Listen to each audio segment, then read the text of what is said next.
ਸਨਮਾਨਯੋਗ ਗੁਰੂ ਸਵਾਰਿਓ, ਵਾਹਿਗੁਰੂ ਜੀ ਕਾ ਖਾਲਸਾ, ਵਾਹਿਗੁਰੂ ਜੀ ਕੀ ਫਤਿਹ। ਅੱਜ ਦੀ ਗੁਰਮਤਿ ਕਲਾਸ ਵਿੱਚ ਆਪ ਸਾਰਿਆਂ ਨੂੰ ਜੀ ਆਇਆਂ। ਹਰ ਸ਼ੁੱਕਰਵਾਰ ਭਗਤ ਬਾਣੀ ਵਿੱਚੋਂ ਕੁਝ ਚੋਣਵੇਂ ਸ਼ਬਦਾਂ ਦੀ ਵਿਚਾਰ ਆਪ ਜੀ ਦੇ ਨਾਲ ਸਾਂਝੀ ਕੀਤੀ ਜਾਂਦੀ ਹੈ। ਅੱਜ ਦਾ ਸ਼ਬਦ ਭਗਤ ਕਬੀਰ ਜੀ ਦਾ ਹੈ। ਦਰ ਮਨ ਦੇ ਠਾਂਡੇ ਦਰਬਾਰ, ਤੁਝ ਬਿਨ ਸੁਰਤ ਕਰੇ ਕੋ ਮੇਰੀ, ਦਰਸ਼ਨ ਦੀਜੈ ਖੋਲ ਕੇ ਬਾਰ। ਇਸ ਸ਼ਬਦ ਦੀ ਵਿਚਾਰ ਸਾਂਝੀ ਕਰ ਰਿਹਾ ਵੀਰ ਕੁਲਵੰਤ ਸਿੰਘ ਜੀ ਜੰਮੂ ਤੋਂ। ਬੇਨਤੀ ਕਰਦਾ ਹਾਂ ਵੀਰ ਕੁਲਵੰਤ ਸਿੰਘ ਜੀ ਕਿਰਪਾ ਕਰੋ ਜੀ, ਅੱਜ ਦੀ ਸ਼ਬਦ ਵਿਚਾਰ ਆਰੰਭ ਕਰੋ ਜੀਓ। ਵਾਹਿਗੁਰੂ ਜੀ ਕਾ ਖਾਲਸਾ, ਵਾਹਿਗੁਰੂ ਜੀ ਕੀ ਫਤਿਹ। ਵਾਹਿਗੁਰੂ ਜੀ ਇੱਕ ਓੰਕਾਰ ਸਤਨਾਮ ਕਰਤਾ ਪੁਰਖ ਨਿਰਭਉ ਨਿਰਵੈਰ ਅਕਾਲ ਮੂਰਤ ਅਜੂਨੀ ਸੈਭੰ ਗੁਰ ਪ੍ਰਸਾਦ। ਵਾਹਿਗੁਰੂ ਵਾਹਿਗੁਰੂ ਵਾਹਿਗੁਰੂ ਵਾਹਿਗੁਰੂ। ਗਿਆਨ ਧਿਆਨ ਕਿਛ ਕਰਮ ਨ ਜਾਣਾ, ਨਾਹੀ ਨ ਨਿਰਮਲ ਕਰਨੀ। ਸਾਧ ਸੰਗਤ ਕੈ ਅੰਚਲ ਲਾਵੋ, ਬਿਖਮ ਨਦੀ ਜਾਏ ਤਰਣੀ। ਸਾਧ ਸੰਗਤ ਕੈ ਅੰਚਲ ਲਾਵੋ, ਬਿਖਮ ਨਦੀ ਜਾਏ ਤਰਣੀ। ਸਤਨਾਮ ਵਾਹਿਗੁਰੂ ਸਾਹਿਬ ਜੀ। ਬਿਲਾਵਲ ਭਗਤ ਕਬੀਰ ਜੀ। ਦਰਮਨ ਦੇ ਠਾਂਡੇ ਦਰਬਾਰ, ਤੁਝ ਬਿਨ ਸੁਰਤ ਕਰੈ ਕੋ ਮੇਰੀ। ਦਰਸ਼ਨ ਦੀਜੈ ਖੂਲ ਕੇ ਵਾਰ। ਰਹਾਉ ਦਰਮਨ ਦੇ ਠਾਂਡੇ ਦਰਬਾਰ, ਤੁਝ ਬਿਨ ਸੁਰਤ ਕਰੈ ਕੋ ਮੇਰੀ। ਦਰਸ਼ਨ ਦੀਜੈ ਖੋਲ ਕੇ ਵਾਰ। ਤੁਮ ਧਨ ਧਨੀ ਉਦਾਰ ਤਿਆਗੀ, ਸ਼ਰਵਨਨ ਸੁਨੀਅਤ ਸੁਜਾਸੋ ਮਾਰ। ਮੰਗੂ ਕਾਹੇ ਰੰਗ ਸਭ ਦੇਖੂੰ, ਤੁਮ ਹੀ ਤੇ ਮੇਰੋ ਨਿਸਤਾਰ। ਜੈ ਦਿਉ ਨਾਮਾ ਬਿਪ ਸੁਧਾਮਾ, ਤਿਨ ਕੋ ਕਿਰਪਾ ਭਈ ਹੈ ਅਪਾਰ। ਕਹਿ ਕਬੀਰ ਤੁਮ ਸਮਰਥ ਦਾਤੇ, ਚਾਰ ਪਦਾਰਥ ਦੇਤ ਨਾ ਬਾਰ। ਜੈ ਦਿਉ ਨਾਮਾ ਬਿਪ ਸੁਦਾਮਾ, ਤਿਨ ਕੋ ਕਿਰਪਾ ਭਈ ਹੈ ਅਪਾਰ। ਕਹਿ ਕਬੀਰ ਤੁਮ ਸਮਰਥ ਦਾਤੇ, ਚਾਰ ਪਦਾਰਥ ਦੇਤ ਨਾ ਬਾਰ। ਪਰਮ ਸਨਮਾਨਯੋਗ ਗੁਰੂ ਸਵਾਰੀ ਸਾਧ ਸੰਗਤ, ਹਫ਼ਤਾਵਾਰੀ ਰੋਜ਼ਾਨਾ ਸ਼ਬਦ ਵਿਚਾਰ ਦੇ ਸੰਬੰਧ ਵਿੱਚ ਗੁਰਮਤਿ ਕਲਾਸ ਵਿੱਚ ਜੁੜ ਬੈਠੇ ਗੁਰੂ ਪਿਆਰਿਓ, ਗੁਰੂ ਸਵਾਰਿਓ, ਸਤਿਗੁਰੂ ਦੀ ਅਕਾਲ ਪੁਰਖ ਵਾਹਿਗੁਰੂ ਜੀ ਦੀ ਅਪਾਰ ਕਿਰਪਾ ਦ੍ਰਿਸ਼ਟੀ ਸਦਕਾ ਆਪ ਸਾਰੇ ਇਸ ਕਲਾਸ ਵਿੱਚ ਜੁੜ ਕੇ ਜਿੱਥੇ ਗੁਰਮਤਿ, ਗੁਰਬਾਣੀ, ਇਤਿਹਾਸ, ਗੁਰਮਤਿ ਫਿਲਾਸਫੀ ਬਾਰੇ ਜਾਣਕਾਰੀ ਲੈਣ ਲਈ ਇਸ ਪਲੇਟਫਾਰਮ ਤੇ ਇਸ ਕਲਾਸ ਵਿੱਚ, ਜ਼ੂਮ ਕਲਾਸ ਵਿੱਚ ਬੈਠ ਕੇ ਵਿਚਾਰਾਂ ਦੀ ਸਾਂਝ ਪਾਉਂਦੇ ਹਾਂ। ਇਹ ਸਤਿਗੁਰੂ ਅਕਾਲ ਪੁਰਖ ਵਾਹਿਗੁਰੂ ਨੇ ਸਾਡੇ ਤੇ ਬਹੁਤ ਰਹਿਮਤ ਕੀਤੀ ਹੈ ਕਿ ਅਸੀਂ ਆਪਣੇ ਜੀਵਨ ਦੇ ਰੁਝੇਵਿਆਂ ਵਿੱਚੋਂ ਕੋਈ ਸਮਾਂ ਕੱਢ ਕੇ ਇਸ ਕਲਾਸ ਵਿੱਚ ਜੁੜ ਕੇ ਅੰਮ੍ਰਿਤ ਬਾਣੀ ਦੇ ਦਿੱਤੇ ਸੰਦੇਸ਼ਾਂ ਨੂੰ ਸਰਵਣ ਕਰਨ ਲਈ ਹਾਜ਼ਰ ਹੋਣ ਦਾ ਉਪਰਾਲਾ ਕਰਦੇ ਹਾਂ। ਅੱਜ ਦਾ ਇਹ ਸ਼ਬਦ ਜਿਸ ਦਾ ਪਾਠ ਆਪ ਜੀ ਸਕਰੀਨ ਤੇ ਵੀ ਵੇਖ ਰਹੇ ਹੋ, ਗੁਰਬਾਣੀ ਗੁਰੂ ਗ੍ਰੰਥ ਸਾਹਿਬ ਜੀ ਦੇ ਅੰਦਰ ਬਿਲਾਵਲ ਰਾਗ ਵਿੱਚ ਸਾਹਿਬ ਸ੍ਰੀ ਗੁਰੂ ਗ੍ਰੰਥ ਸਾਹਿਬ ਜੀ ਦੇ 856 ਅੰਕ ਤੇ ਭਗਤ ਕਬੀਰ ਜੀ ਦੀ ਉਚਾਰਨ ਕੀਤੀ ਹੋਈ ਬਾਣੀ ਚੋਂ ਇਹ ਸ਼ਬਦ ਅਸੀਂ ਸਰਵਣ ਕੀਤਾ ਹੈ। ਸ਼ਬਦ ਦਾ ਮੁੱਖ ਭਾਵ ਜੋ ਰਹਾਉ ਦੇ ਬੰਦ ਵਿੱਚ ਹੈ। ਦਰ ਮੰਦੇ ਠੰਡੇ ਦਰਬਾਰ, ਤੁਝ ਬਿਨ ਸੁਰਤ ਕਰੈ ਕੋ ਮੇਰੀ, ਦਰਸ਼ਨ ਦੀਜੈ ਖੋਲ ਕੇ ਵਾਰ। ਦਰਮੰਦੇ ਫਾਰਸੀ ਦਾ ਸ਼ਬਦ ਹੈ, ਜਿਸ ਦਾ ਇੱਕ ਵਚਨ ਹੈ ਦਰਮੰਦਾ, ਭਾਵ ਮੰਗਤਾ। ਦਰਮੰਦੇ, ਮੈਂ ਮੰਗਤਾ ਬਣ ਕੇ ਤੇਰੇ ਦਰ ਤੇ ਆਇਆ ਹਾਂ। ਠੰਡੇ ਖੜਾ ਹਾਂ ਦਰਬਾਰ ਤੇਰੇ ਦਰਬਾਰ ਵਿੱਚ। ਅਕਾਲ ਪੁਰਖ ਵਾਹਿਗੁਰੂ ਨੂੰ ਸੰਬੋਧਨ ਕਰਕੇ ਸਤਿਗੁਰੂ ਇਸ ਬਾਣੀ ਦੇ ਰਾਹੀਂ ਭਗਤ ਕਬੀਰ ਜੀ ਉਸ ਅਕਾਲ ਪੁਰਖ ਵਾਹਿਗੁਰੂ ਨੂੰ ਸੰਬੋਧਨ ਕਰਦਿਆਂ ਫਰਮਾਉਂਦੇ ਹਨ, ਇਹ ਵਾਹਿਗੁਰੂ, ਮੈਂ ਤੇਰੇ ਦਰ ਤੇ ਮੰਗਤਾ ਬਣ ਕੇ ਆਇਆ ਹਾਂ। ਤੁਝ ਬਿਨ ਸੁਰਤ ਕਰੈ ਕੋ ਮੇਰੀ, ਕਿਉਂਕਿ ਮੈਨੂੰ ਇਹ ਵਿਸ਼ਵਾਸ ਹੈ, ਇਹ ਭਰੋਸਾ ਹੈ, ਇਹ ਯਕੀਨ ਹੈ ਕਿ ਤੇਰੇ ਤੋਂ ਬਿਨਾ ਮੇਰੀ ਕੋਈ ਸੁਰਤ ਸੰਭਾਲ ਨਹੀਂ ਕਰ ਸਕਦਾ, ਮੇਰੀ ਕੋਈ ਤਰਫਦਾਰੀ ਨਹੀਂ ਕਰ ਸਕਦਾ, ਮੇਰੀ ਰਾਖੀ ਨਹੀਂ ਕਰ ਸਕਦਾ। ਇਸ ਲਈ ਤੇਰੇ ਦਰ ਤੇ ਆ ਕੇ ਬੇਨਤੀ ਕਰਦਾ ਹਾਂ, ਦਰਸ਼ਨ ਦਿਓ, ਖੋਲ ਕਿਵਾੜ। ਕਿਵਾੜ ਦਾ ਅਰਥ ਹੁੰਦਾ ਦਰਵਾਜ਼ਾ। ਦਰਵਾਜ਼ਾ ਖੋਲ ਕੇ ਮੈਨੂੰ ਦਰਸ਼ਨ ਦਿਓ, ਤਾਂ ਕਿ ਮੈਨੂੰ ਇਹ ਯਕੀਨ ਹੋ ਜਾਏ ਕਿ ਹੁਣ ਮੈਨੂੰ ਹੋਰ ਜਗ੍ਹਾ ਕਿਸੇ ਭਟਕਣ ਦੀ ਲੋੜ ਨਹੀਂ, ਕਿਉਂਕਿ ਮੈਂ ਹੁਣ ਤੇਰੇ ਦਰ ਤੇ ਆ ਗਿਆ ਹਾਂ। ਜਦੋਂ ਸਾਰੇ ਆਸਰੇ ਪਰਨੇ ਛੱਡ ਕੇ ਮਨੁੱਖ ਉਸ ਇੱਕ ਵਾਹਿਗੁਰੂ ਦੇ ਦਰ ਤੇ ਆ ਕੇ ਬੇਨਤੀ ਕਰਦਾ ਹੈ, ਤਾਂ ਉਹ ਵਾਹਿਗੁਰੂ ਸਾਡੇ ਭਰਮਾਂ ਦੇ ਕਪਾਟ ਖੋਲ ਕੇ, ਸਾਡੇ ਭਰਮਾਂ ਦੇ ਭੁਲੇਖੇ ਕੱਢ ਕੇ, ਉਹਨਾਂ ਵਿੱਚੋਂ ਸਾਨੂੰ ਮੁਕਤ ਕਰਕੇ ਆਪਣੇ ਚਰਨਾਂ ਦੀ ਪ੍ਰੀਤ ਬਖਸ਼ ਦਿੰਦਾ ਹੈ। ਇਹ ਵਿਸ਼ਵਾਸ ਭਗਤ ਕਬੀਰ ਜੀ ਨੇ ਅੱਜ ਦੇ ਸ਼ਬਦ ਰਾਹੀਂ ਸਾਡੇ ਅੰਦਰ ਪੈਦਾ ਕਰਨ ਲਈ ਇਸ ਸ਼ਬਦ ਰਾਹੀਂ ਸਾਨੂੰ ਸੁਨੇਹਾ ਦਿੱਤਾ ਹੈ ਕਿ ਇਹ ਬੇਨਤੀ ਕਿ हे ਪ੍ਰਭੂ, ਤੇਰੇ ਦਰ ਤੇ ਮੈਂ ਆਇਆ ਹਾਂ, ਤੇਰੇ ਦਰ ਦਾ ਮੰਗਤਾ ਹਾਂ। ਮਨੁੱਖ ਜਦੋਂ ਉਸ ਪਰਮਾਤਮਾ ਦੇ ਦਰ ਤੇ ਆਉਂਦਾ ਹੈ, ਪਰ ਆਉਂਦਾ ਉਦੋਂ ਹੀ ਹੈ ਜਦੋਂ ਸਾਰੇ ਦੁਨੀਆ ਦੇ ਆਸਰੇ ਪਰਨੇ ਛੱਡ ਕੇ ਇਸ ਪਾਸੇ ਵੱਲ ਉਹਦੀ ਸੁਰਤ ਜੁੜਦੀ ਹੈ। ਗੁਰੂ ਦੇ ਦੱਸੇ ਰਾਹ ਤੇ ਤੁਰਦੇ ਹਾਂ, ਗੁਰੂ ਸਾਹਿਬ ਜੀ ਦੇ ਉਪਦੇਸ਼ਾਂ ਨੂੰ ਸਰਵਣ ਕਰਦੇ ਹਾਂ, ਕਿਉਂਕਿ ਗੁਰੂ ਦਾ ਕਰਮ ਹੀ ਇਹ ਹੈ ਕਿ ਉਹ ਇਸ ਭੁੱਲੇ ਭਟਕੇ ਜੀਵ ਨੂੰ, ਇਸ ਮਾਇਆਗ੍ਰਸਤ ਜੀਵ ਨੂੰ ਮਾਇਆ ਦੇ ਪ੍ਰਭਾਵ ਤੋਂ ਮੁਕਤ ਕਰਕੇ ਉਸ ਨੂੰ ਸੱਚ ਨਾਲ ਜੋੜਦਾ ਹੈ। ਇਸੇ ਲਈ ਸਤਿਗੁਰੂ ਜੀ ਕਹਿੰਦੇ ਨੇ, ਐਸੇ ਗੁਰ ਕੋ ਬਲ ਬਲ ਜਾਈਏ, ਆਪ ਮੁਕਤ ਮੋਹਿ ਤਾਰੇ। ਉਹ ਗੁਰੂ ਸਾਨੂੰ ਆਪ ਵੀ ਇਸ ਮਾਇਆ ਦੇ ਬੰਧਨਾਂ ਤੋਂ ਮੁਕਤ ਹੈ ਅਤੇ ਸਾਨੂੰ ਵੀ ਇਸ ਮਾਇਆ ਦੇ ਬੰਧਨਾਂ ਚੋਂ ਕੱਢ ਕੇ, ਜਿਸ ਮਾਇਆ ਵਿੱਚ ਫਸ ਕੇ, ਜਿਸ ਚਾਕਰੀ ਵਿੱਚ ਫਸ ਕੇ ਅਸੀਂ ਦਰ ਦਰ ਤੇ ਠੋਕਰਾਂ ਖਾਂਦੇ ਹਾਂ, ਭਟਕਦੇ ਹਾਂ, ਵਹਿਮਾਂ ਭਰਮਾਂ ਪਖੰਡਾਂ ਵਿੱਚ ਰੁੱਝ ਜਾਂਦੇ ਹਾਂ, ਉਹਨਾਂ ਤੋਂ ਬਚਣ ਦਾ ਇੱਕੋ ਹੀ ਰਾਹ ਹੈ ਕਿ ਉਸ ਵਾਹਿਗੁਰੂ ਦੀ ਸ਼ਰਨ ਵਿੱਚ ਆ ਜਾਈਏ। ਜਿਵੇਂ ਰਹਿਰਾਸ ਵਿੱਚ ਅਸੀਂ ਪੜ੍ਹਦੇ ਹਾਂ, ਸਗਲ ਦੁਆਰ ਕੋ ਛਾੜ ਕੇ ਗਏ ਹੋ ਤੁਹਾਰੋ ਦੁਆਰ, ਬਾਹਾਂ ਗਏ ਕੀ ਇਲਾਜ ਅਸ। ਉਦੋਂ ਅਰਦਾਸ ਕਰੀਏ, ਇਹ ਸਤਿਗੁਰੂ ਮੇਰੀ ਬਾਂਹ ਪਕੜ, ਬਾਹਾਂ ਗਏ ਕੀ ਇਲਾਜ ਅਸ, ਗੋਬਿੰਦ ਦਾਸ ਤੁਹਾਰ, ਇਹ ਦਾਸ ਤੇਰਾ ਬਣ ਕੇ ਤੇਰੇ ਦਰ ਤੇ ਆਇਆ ਹੈ। ਇਹੀ ਗੱਲ ਸਤਿਗੁਰੂ ਨਾਨਕ ਪਾਤਸ਼ਾਹ ਜੀ ਨੇ ਵੀ ਆਪਣੇ ਸ਼ਬਦਾਂ ਵਿੱਚ ਬਿਆਨ ਕੀਤੀ ਹੈ। ਸਤਿਗੁਰੂ ਜੀ ਆਖਦੇ ਹਨ, ਇਹ ਪ੍ਰਭੂ, ਤੂੰ ਹੀ ਸਭ ਦਾ ਮਾਲਕ ਹੈ ਅਤੇ ਤੂੰ ਸਭ ਦਾਤਾਂ ਦੇਣ ਵਾਲਾ ਤੂੰ ਹੀ ਹੈ, ਅਤੇ ਤੇਰਾ ਦਾਨ ਦੇਣ ਦਾ ਬਿਰਦ ਵੀ ਸੰਪੂਰਨ ਹੈ। ਭਾਵ ਤੇਰੇ ਦਰ ਤੇ ਜੋ ਵੀ ਆਉਂਦਾ ਹੈ ਉਹ ਝੋਲੀ ਭਰ ਕੇ ਜਾਂਦਾ ਹੈ, ਕਿਉਂਕਿ ਦਾਤਾਂ ਦੇਣ ਲੱਗਿਆਂ ਤੂੰ ਕਿਸੇ ਤੇ ਫਰਕ ਨਹੀਂ ਕਰਦਾ। ਮਨੁੱਖ ਜਦੋਂ ਦੁਨੀਆ ਵਿੱਚ ਭਟਕਦਾ ਹੈ, ਕਿਸੇ ਦੇ ਦਰ ਤੇ ਜਾਂਦਾ ਹੈ, ਤਾਂ ਫਿਰ ਇਹ ਹੋ ਸਕਦਾ ਹੈ ਕਿ ਕੋਈ ਉਸ ਨੂੰ ਉਹਦੀ ਮੁਰਾਦ ਪੂਰੀ ਕਰੇ ਜਾਂ ਨਾ ਕਰੇ। ਇਹ ਚੋਇਸ ਉਹਦੇ ਕੋਲ ਨਹੀਂ ਹੈ ਕਿ ਇੱਥੋਂ ਮੇਰੀ ਖਾਸ਼ ਪੂਰੀ ਹੋ ਜਾਵੇਗੀ। ਇਸ ਲਈ ਮਨੁੱਖ ਇੱਕ ਦਰ ਤੋਂ ਫਿਰ ਦੂਜੇ ਦਰ ਤੇ ਭਟਕਦਾ ਹੈ। ਪਰ ਸਤਿਗੁਰੂ ਨਾਨਕ ਦੇਵ ਜੀ ਮਹਾਰਾਜ ਵੀ ਭਗਤ ਕਬੀਰ ਜੀ ਦੇ ਇਸ ਵਿਸ਼ਵਾਸ ਨੂੰ ਇੰਜ ਦੁਹਰਾਉਂਦੇ ਹਨ, ਇਹ ਵਾਹਿਗੁਰੂ, ਮੈਂ ਤੇਰੇ ਦਰ ਤੇ ਭਿਖਾਰੀ ਬਣ ਕੇ ਆਇਆ ਹਾਂ, ਭਿਖਾਰੀ ਹਾਂ, ਤੇ ਫਿਰ ਮੈਂ ਤੇਰੇ ਦਰ ਤੋਂ ਹੀ ਮੰਗਣਾ ਹੈ। ਹੋਰ ਕਿਸੇ ਦਰ ਤੇ ਮੈਨੂੰ ਆਸ ਹੈ ਕਿ ਮੈਨੂੰ ਦਰ ਦਰ ਤੇ ਭਟਕਣਾ ਨਾ ਪਵੇ। ਤੂੰ ਪ੍ਰਭ ਦਾਤਾ ਦਾਨ ਮਤ ਪੂਰਾ, ਹਮ ਥਾਰੇ ਭਿਖਾਰੀ ਜੀਓ। ਫਿਰ ਨਾਲ ਇਹ ਵੀ ਸਮਝਾ ਦਿੰਦੇ ਹਨ ਕਿ ਜੇ ਇਹ ਸਮਝ ਆ ਜਾਏ ਕਿ ਮੇਰੀਆਂ ਦਾਤਾਂ ਪੂਰੀਆਂ ਕਰਨ ਵਾਲਾ ਕੇਵਲ ਤੇ ਕੇਵਲ ਵਾਹਿਗੁਰੂ ਹੀ ਹੈ, ਉਸੇ ਦਰ ਤੋਂ, ਉਸ ਸਮਰੱਥ ਪ੍ਰਭੂ ਤੋਂ ਹੀ ਸਾਰੀਆਂ ਜੀਵਨ ਦੀਆਂ ਦਾਤਾਂ ਮਿਲ ਸਕਦੀਆਂ ਨੇ।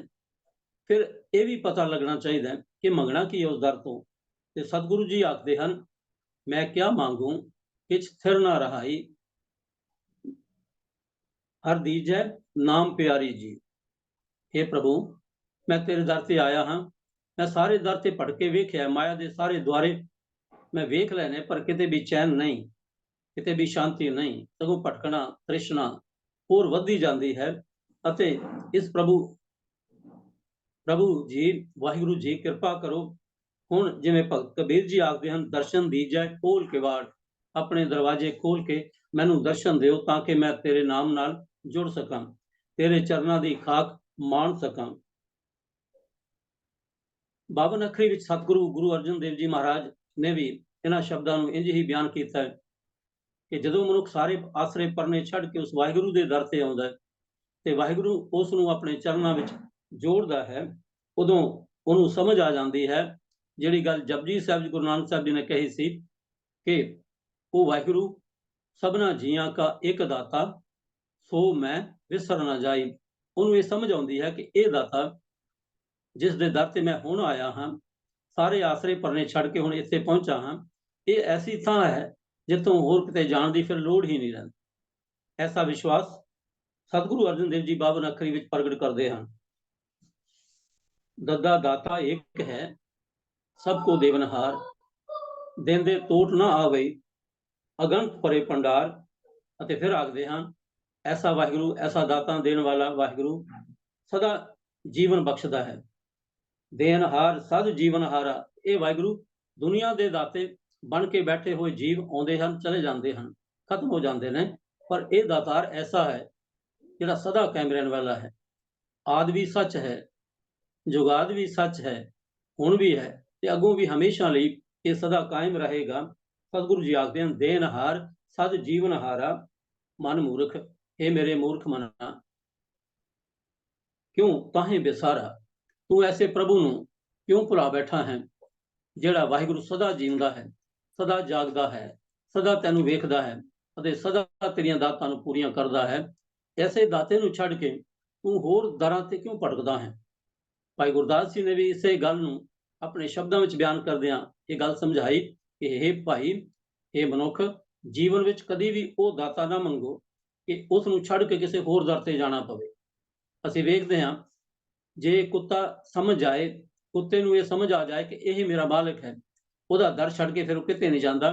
ਮਾਲਕ ਜਦੋਂ ਜਿਸ ਵੇਲੇ ਉਹਦੀ ਲੋੜ ਹੁੰਦੀ ਹੈ ਪੂਰੀ ਕਰਦਾ ਹੈ, ਪਰ ਜੇ ਕੁੱਤਾ ਉਸ ਦਰ ਛੱਡ ਕੇ ਜਾਂਦਾ ਉਹ ਫਿਰ ਇੰਜ ਭਟਕਦਾ ਹੈ, ਦਰ ਦਰ ਤੇ ਕੋਈ ਉਹਨੂੰ ਟੁੱਕ ਪਾਵੇ ਨਾ ਪਾਵੇ, ਕੋਈ ਪਾਉਂਦਾ ਹੈ ਕੋਈ ਨਹੀਂ ਪਾਉਂਦਾ, ਕੋਈ ਦੁਰੇ ਦੁਰੇ ਕਰਕੇ ਵੀ ਉਸ ਨੂੰ ਬਾਹਰ ਕੱਢ ਦਿੰਦਾ ਹੈ, ਪਰ ਜਦੋਂ ਆਪਣੇ ਮਾਲਕ ਦਾ ਦਰ ਨਹੀਂ ਛੱਡਦਾ ਉਦੋਂ ਫਿਰ ਉਸ ਨੂੰ ਉਹਦੀ ਸਾਰੀ ਭਟਕਣਾ ਮੁੱਕ ਜਾਂਦੀ ਹੈ। ਕਿਉਂਕਿ ਭਾਈ ਗੁਰਦਾਸ ਜੀ ਵੀ ਆਖਦੇ ਹਨ, ਦਾਤਾ ਉਹ ਨਾ ਮੰਗੀਏ ਫਿਰ ਮੰਗਣ ਜਾਈਏ, ਐਸਾ ਦਾਤਾ ਨਾ ਮੰਗੀਏ, ਐਸੇ ਦਰ ਤੇ ਨਾ ਜਾਈਏ, ਐਸੇ ਦਾਤੇ ਕੋਲੋਂ ਦਾਤਾ ਨਾ ਮੰਗੀਏ ਕਿ ਉਹਨੂੰ ਛੱਡ ਕੇ ਕਿਤੇ ਫਿਰ ਹੋਰ ਪਾਸੇ ਜਾਣਾ ਪਏ। ਕੋਛਾ ਸ਼ਾਹ ਨਾ ਕੀਚਾਈ ਫਿਰ ਪਛੋਤਾਈਐ, ਐਸਾ ਕੋਈ ਸ਼ਾਹ ਨਾ ਬਣਾਈਏ ਤਾਂ ਕਿ ਸਾਨੂੰ ਮੁੜ ਪਛਤਾਉਣਾ ਪਵੇ। ਸਾਹਿਬ ਉਹ ਨਾ ਸੇਵੀਐ ਜਮ ਡੰਡ ਸਹਾਈਐ, ਉਹ ਉਸ ਨੂੰ ਕਦੀ ਮਾਲਕ ਨਾ ਬਣਾਈਏ ਜਿਸ ਨੂੰ ਸਾਹਿਬ ਮੰਨ ਕੇ ਵੀ ਜਮਾਂ ਦੀ ਮਾਰ, ਜਮਾਂ ਦਾ ਡੰਡ ਸਹਿਣਾ ਪਵੇ। ਅਤੇ ਉਸ ਵੈਦ ਕੋਲ ਨਾ ਜਾਈਏ ਜਿਸ ਵੈਦ ਕੋਲੋਂ ਹਉਮੈ ਦਾ ਰੋਗ ਦੂਰ ਨਾ ਹੋਵੇ, ਹਉਮੈ ਰੋਗ ਨਾ ਕੱਟਈ, ਉਹ ਵੈਦ ਨਾ ਲਾਈਏ। ਅਤੇ ਦੁਰਮਤ ਦੀ ਮੈਲ ਨਹੀਂ ਉਤਰਦੀ ਤਾਂ ਫਿਰ ਤੀਰਥਾਂ ਤੇ ਜਾਣ ਦੀ ਵੀ ਕੀ ਲੋੜ ਹੈ। ਐਸੇ ਤੀਰਥਾਂ ਤੇ ਨਾ ਜਾਈਏ। ਸਤਿਗੁਰੂ ਤੀਰਥ ਨੂੰ ਛੱਡ ਕੇ ਜੇ ਤੀਰਥਾਂ ਤੇ ਭਟਕਦਾ ਹੈ ਤਾਂ ਭਾਈ ਗੁਰਦਾਸ ਜੀ ਆਖਦੇ ਹਨ, ਦੁਰਮਤ ਮੈਲ ਨਾ ਉਤਰੈ ਕਿਉਂ ਤੀਰਥ ਨਹਾਈਐ।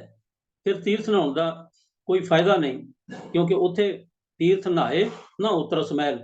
ਇਸੇ ਤਰ੍ਹਾਂ ਪੀਰ ਮੁਰੀਦਾਂ ਪਿਰ ਹੜੀ, ਸੁਖ ਸਹਿਜ ਸਮਾਈਐ, ਜਿਹੜੇ ਅਸਲ ਵਿੱਚ ਆਪਣੇ ਮਾਲਕ ਦੇ ਬਣ ਜਾਂਦੇ ਹਨ, ਆਪਣੇ ਮਾਲਕ ਦੇ ਦਰ ਤੇ ਆਣ ਢੱਠਦੇ ਹਨ, ਆਣ ਢਹਿੰਦੇ ਹਨ, ਉਹ ਮੁਰੀਦ ਬਣ ਜਾਂਦੇ ਹਨ। ਅਤੇ ਮੁਰੀਦ ਦਾ ਕਰਮ ਹੀ ਹੁੰਦਾ ਹੈ ਕਿ ਉਸ ਦਰ ਨੂੰ ਛੱਡ ਕੇ ਫਿਰ ਕਿਤੇ ਹੋਰ ਉਹ ਜਾਂਦਾ ਨਹੀਂ। ਦਰ ਮੰਨਦੇ ਠਾਂਡੇ ਦਰਬਾਰ, ਤੁਝ ਬਿਨ ਸੁਰਤ ਕਰੈ ਕਿਉਂ ਮੋਰੀ, ਕਿਉਂਕਿ ਉਹਨੂੰ ਵਿਸ਼ਵਾਸ ਹੁੰਦਾ ਹੈ ਇਹ ਮੇਰਾ ਅਸਲ ਟਿਕਾਣਾ ਹੈ, ਇਸ ਦਰ ਤੋਂ ਭਟਕ ਕੇ ਮੈਂ ਹੋਰ ਕਿਸੇ ਪਾਸੇ ਜਾਵਾਂਗਾ ਤੇ ਠੋਕਰਾਂ ਹੀ ਖਾਣਾ ਪਵੇਗਾ। ਇਸ ਲਈ ਸਤਿਗੁਰੂ ਜੀ ਇੱਕ ਹੋਰ ਸ਼ਬਦ ਵਿੱਚ ਇਸ ਨੂੰ ਇੰਝ ਬਿਆਨ ਕਰਦੇ ਹਨ ਕਿ ਗੁਰਸਿੱਖ ਇਸ ਲਈ ਦਿਨ ਰਾਤ ਅੰਮ੍ਰਿਤ ਵੇਲੇ ਹਰ ਰੋਜ਼ ਹਰ ਸਮੇਂ ਉਸ ਵਾਹਿਗੁਰੂ ਨੂੰ ਗਾਉਂਦਾ ਰਹਿੰਦਾ ਹੈ, ਉਸ ਵਾਹਿਗੁਰੂ ਦੇ ਗੁਣ ਗਾਉਂਦਾ ਹੈ। ਉਹ ਵਾਹਿਗੁਰੂ ਨੂੰ ਪੁਕਾਰਦਿਆਂ ਆਖਦਾ ਹੈ। ਉਸ ਵਾਹਿਗੁਰੂ ਨੂੰ ਸੰਬੋਧਨ ਕਰਕੇ ਗੁਰਸਿੱਖ ਆਖਦੇ ਹਨ, ਰਹਿਣ ਦਿਨਸ ਪ੍ਰਭਾਤ ਤੂੰ ਹੈ ਹੀ ਗਾਵਣਾ। ਇਹ ਪ੍ਰਭੂ ਹੁਣ ਮੈਨੂੰ ਸਮਝ ਆ ਗਈ ਕਿ ਦਿਨ ਰਾਤ ਅੰਮ੍ਰਿਤ ਵੇਲੇ ਹਰ ਸਮੇਂ ਤੂੰ ਹੀ ਇੱਕ ਐਸੀ ਹਸਤੀ ਹੈ ਜੋ ਗਾਉਣ ਯੋਗ ਹੈ, ਜਿਸ ਨੂੰ ਗਾਇਆ ਜਾ ਸਕਦਾ ਹੈ, ਜਿਸ ਤੋਂ ਮੰਗਿਆ ਜਾ ਸਕਦਾ ਹੈ। ਜੀ ਜੰਤ ਸਰਬੱਤ ਨਾਉ ਤੇਰਾ ਧਿਆਵਣਾ। ਸਾਰੇ ਜੀਵ ਜੰਤੂ ਇਹ ਪ੍ਰਭੂ ਤੇਰੇ ਦਰ ਤੇ ਹੀ ਆ ਕੇ ਤੈਨੂੰ ਧਿਆਉਂਦੇ ਹਨ। ਤੂੰ ਦਾਤਾ ਦਾਤਾਰ ਤੇਰਾ ਦਿੱਤਾ ਖਾਵਣਾ। ਇਹ ਪ੍ਰਭੂ ਇਹ ਵਾਹਿਗੁਰੂ ਤੂੰ ਹੀ ਸਭ ਦਾ ਦਾਤਾ ਹੈ ਅਤੇ ਤੇਰਾ ਦਿੱਤਾ ਹੀ ਸਾਰੇ ਜੀਵ ਖਾਂਦੇ ਹਨ ਅਤੇ ਤੇਰੇ ਭਗਤਾਂ ਦੀ ਸ਼ਰਨ ਵਿੱਚ ਆ ਕੇ ਸਾਰੇ ਪਾਪ ਗਵਾਏ ਜਾਂਦੇ ਨੇ, ਮੁੱਕ ਜਾਂਦੇ ਹਨ, ਮਿਟ ਜਾਂਦੇ ਹਨ। ਭਗਤ ਜਨਾ ਕੈ ਸੰਗ ਪਾਪ ਗਵਾਵਣਾ, ਜੇ ਨਾਨਕ ਸਦ ਬਲਿਹਾਰੈ ਬਲ ਬਲ ਜਾਵਣਾ। ਇਸ ਲਈ ਇਸ ਰਾਹੋਂ ਦੇ ਬੰਦ ਵਿੱਚ ਭਗਤ ਕਬੀਰ ਜੀ ਇੱਕ ਦਿਨ, हे ਪ੍ਰਭੂ ਇਸ ਲਈ ਮੈਂ ਤੇਰੇ ਦਰ ਤੇ ਆਇਆ ਹਾਂ ਕਿ ਤੂੰ ਸਭ ਦਾ ਮਾਲਕ ਹੈ, ਸਮਰੱਥ ਹੈ, ਤੂੰ ਪ੍ਰਭ ਦਾਤਾ, ਦਾਨ ਮਤ ਪੂਰਾ ਹੈ। ਇਸ ਲਈ ਧਰਮਾਂ ਦੇ ਠੰਡੇ ਦਰਬਾਰ ਤੇਰੇ ਦਰ ਤੇ ਆਇਆ ਹਾਂ।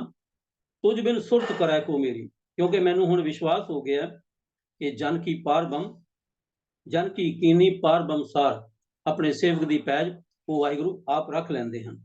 ਉਹ ਸਦਾ ਆਪਣੇ ਭਗਤਾਂ ਦੀ ਪੈਜ ਰੱਖਦਾ ਹੁੰਦਾ ਹੈ। ਇਸ ਲਈ ਹਮ ਭਿਖਕ ਭਿਖਾਰੀ ਤੇਰੇ, ਤੂੰ ਨਿਜ ਪਤ ਹੈ ਦਾਤਾ, ਹੋ ਦਇਆਲ ਨਾਮ ਦੇਹੋ ਮੰਗਤ ਜਨ ਕੋ, ਸਦਾ ਰਹੋ ਰੰਗ ਰਾਤਾ। ਇਸ ਲਈ हे ਪ੍ਰਭੂ ਕਿਰਪਾ ਕਰੋ, ਦਇਆ ਕਰੋ ਅਤੇ ਮੈਨੂੰ ਐਸੀ ਦਾਤ ਬਖਸ਼ੋ ਕਿ ਮੈਂ ਸਦਾ ਤੇਰੇ ਰੰਗਾਂ ਵਿੱਚ ਰੰਗਿਆ ਰਵਾਂ। ਇਹ ਗੁਰਬਾਣੀ ਨੇ ਜਿੱਥੇ ਸਿੱਖ ਨੂੰ ਇਹ ਸਿਖਾਇਆ ਹੈ ਕਿ ਮੰਗਣਾ ਹੈ ਤਾਂ ਇੱਕ ਵਾਹਿਗੁਰੂ ਤੋਂ ਮੰਗ, ਦਰ ਦਰ ਤੇ ਸਵਾਨ ਜਿਉਂ ਡੋਲਤ ਦੀ ਤਰ੍ਹਾਂ ਭਟਕਦਾ ਨਾ ਰਹੇ। ਉੱਥੇ ਇਹ ਵੀ ਸਮਝਾਇਆ ਹੈ, ਇਹ ਵੀ ਸਿਖਾਇਆ ਹੈ ਕਿ ਮੰਗਣਾ ਵੀ ਕੀ ਹੈ।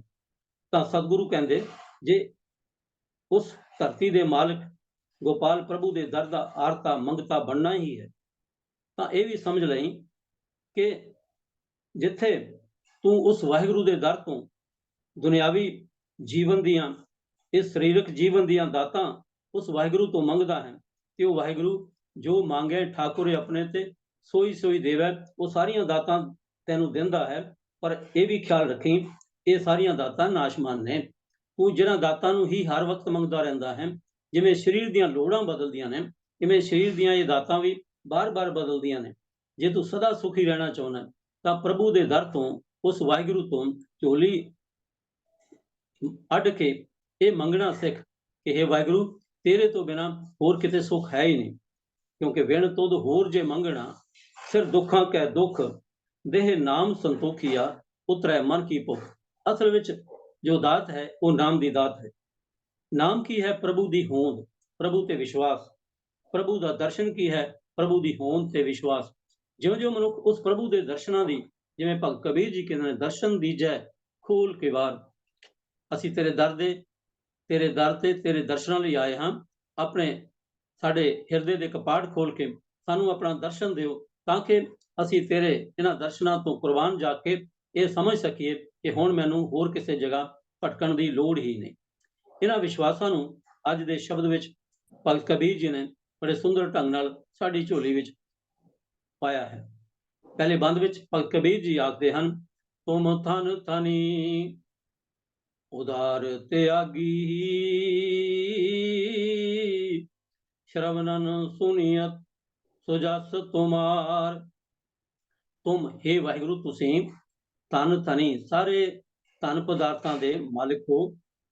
ਉਦਾਰ ਦਾ ਹੁੰਦਾ ਹੈ ਬੜੇ ਖੁੱਲੇ ਦਿਲ ਵਾਲੇ ਹੋ।